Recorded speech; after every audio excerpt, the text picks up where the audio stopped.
Ito na sir yung EBR na pinadalan mo dito. Yan.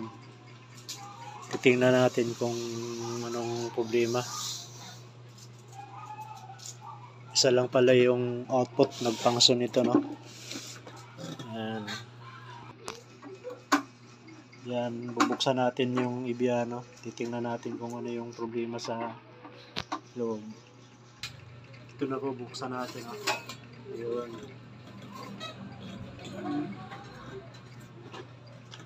Check natin kung ano yung problema. Yan.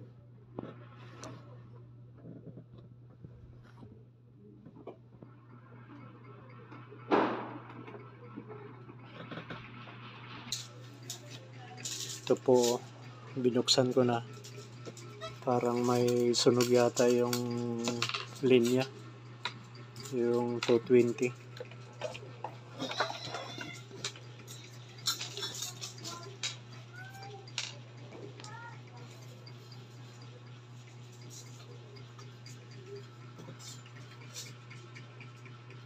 Po yung problema, nag-spark po,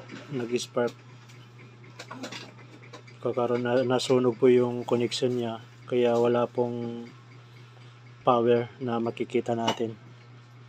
Yan, ito po yung nasunog. Yan, nasusunog po ito. Yun, nasusunog yung connection, kaya wala pong supply na lumalabas. Tapos yung connection din ng time delay na tanggal, kaya hindi po nakakaroon ng time delay. Kaya remedyahan natin to para magkakaroon ng supply. Yan, kailangan kiskisin natin, no? Para mayroon siyang contact. Pagkatapos pag kiskis, dikit natin yan. Yan, kahit anong gagawin natin yan, hindi natin masolda yan kasi aluminum. Kaya ang gagawin natin, kukuha tayo ng copper wire na manipis tulad nito. Yan, manipis. Yun yung ilalagay natin dito, tatali natin. Yan, para kakapit yung soldering lead.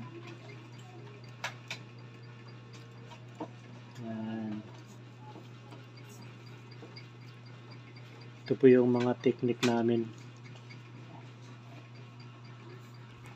Yan, susolda na natin yan.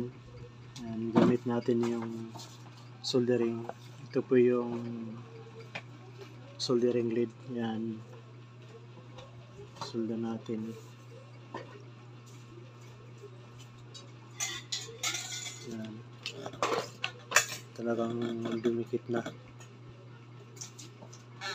Tapos ngayon, tanggalin natin tong isang wire na nakakunik dito kasi nasusunog na. Yan, tanggalin natin.